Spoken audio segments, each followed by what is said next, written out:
आज भोटे जात्राको दिन बच्चाहरूको बिदा छ अनि बच्चाहरूले फोटो जात्रा हेर्न जाउँ न भनेर भनेको भएर हामी चाहिँ यहाँ जाउलाखेल चोकमा आदरणीय राष्ट्रपतिज्यूबाट भोटो जात्रा देखाउने कार्यक्रम हुन्छ जहिले पनि त्यो हेर्नलाई आइपुगेका छौँ। यहाँ साह्रै नै भिड थियो, धेरै नजिकसम्म त जान पाइएन।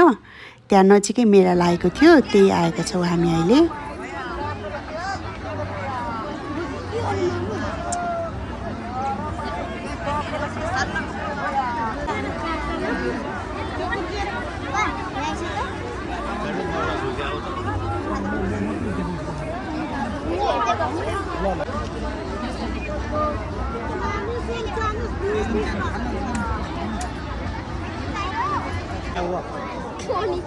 यो भोटो कसको हो? मेरो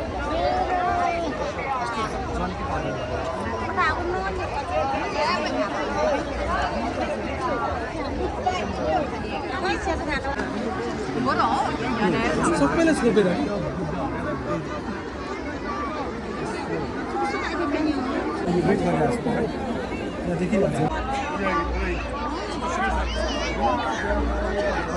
आउनु बेला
फर्किने बेला एकदम भिडिन्छ पाएन।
आज मच्छिन्द्रनाथ यात्राको लास्ट डे भएको कारणले जो मच्छिन्द्रनाथमा मूर्ति राखिएको हुन्छ भगवानको, त्यो भगवानको मूर्तिलाई चाहिँ अहिले फेरि उहाँकै मन्दिरमा काजी विनायकमा लगिँदैछ अनि त्यो रमाइलो हेरिरहेछौँ अहिले हामीहरू।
कत्रो है